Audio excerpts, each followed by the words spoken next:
As fotos mais incríveis e suas histórias.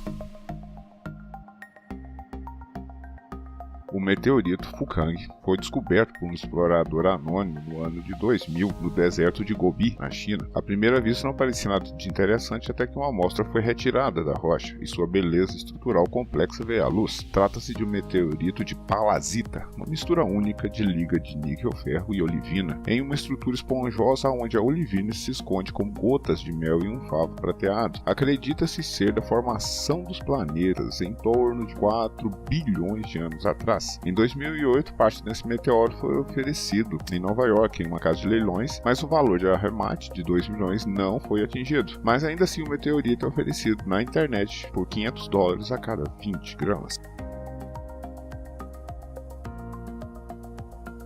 Dentes infantis. A dentição humana é muito mais interessante do que podemos perceber. As imagens, apesar de um pouco fortes, mostram um crânio de crianças com idade entre 4 e 6 anos, algo comum a todos nós nessa fase, e a situação na qual se encontravam seus dentes nesta idade. Apesar de aparentar um certo desarranjo, na verdade estão em perfeita ordem. Algumas dessas imagens são do Museu Hunterian, da Universidade de Glasgow, onde existe uma exposição de crânio, sendo possível observar a dentição decídua, dentes de leite, e a permanente que está por vir. O interessante é perceber que o emaranhado de dentes irá se tornar uma arcada dentária absolutamente normal.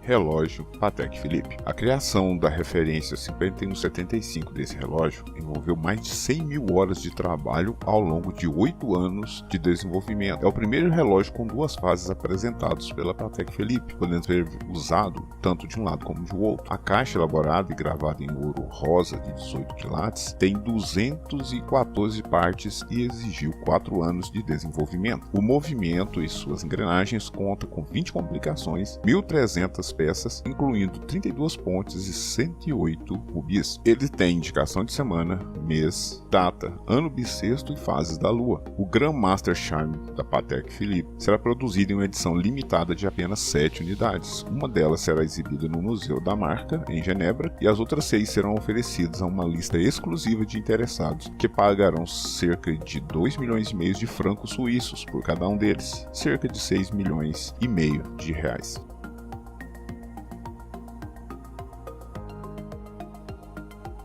Lápis de cor.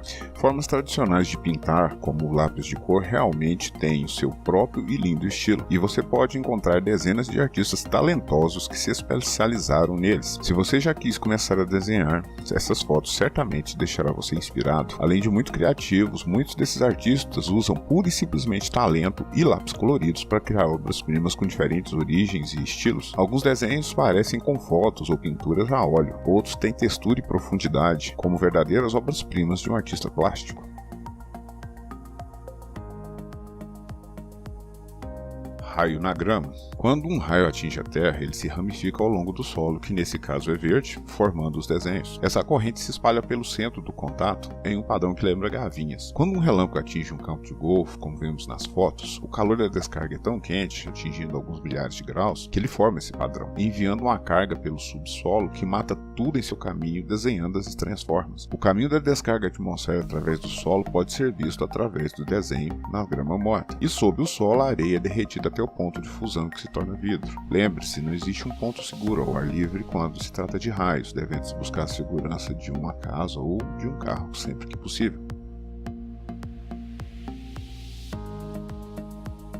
Madeira artística. A madeira é um dos mais antigos e mais comuns materiais artísticos já usados. Através de suas obras de artes poderosas e em grandes escalas, vários artistas vêm transformando a madeira em um material contemporâneo viável para a arte que transcende o mero artesanato. A madeira se tornou mais fácil de manipular nos últimos anos devido à disponibilidade de ferramentas digitais para design e fabricação. No entanto, os artistas mais inovadores estão aprimorando técnicas tradicionais, métodos revigorantes de esculpir madeira que remontam ao Renascimento, aumentando os limites da madeira, empregando uma variedade estonteante de abordagens conceituais e técnicas que nos espantam realmente.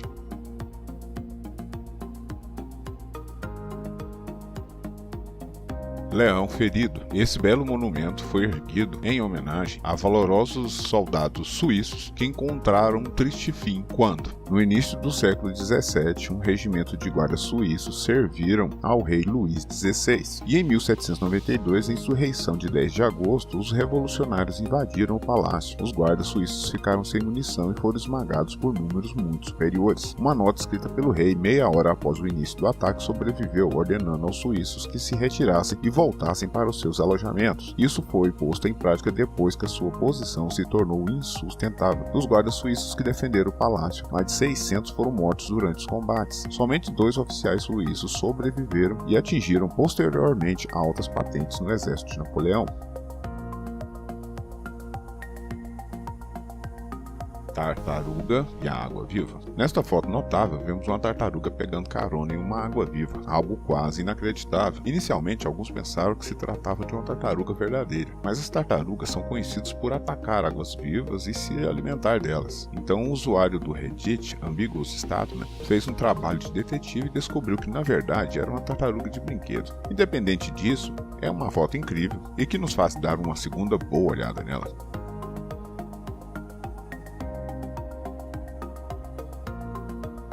O incrível bismuto. De aparência brilhante e prateado, o bismuto é um elemento raro que possui vários traços peculiares, a começar com sua forma estranhíssima e quadriculada, resultado de uma cadeia de cristais únicas que se combinam para torná-lo o menos metálico de todos os metais. Sob certas circunstâncias, o bismuto é um semicondutor, um componente-chave de muitos detectores de infravermelho, ao passo que sua liga de óxido de cobre e cálcio de estrôncio é um supercondutor até menos 164 graus centígrados, uma temperatura baixa demais para a maioria dos metais, sendo usado no grande colisor de hadrons do CERN para fornecer eletricidade aos gigantescos eletroímãs em um circuito de mais de 27 quilômetros.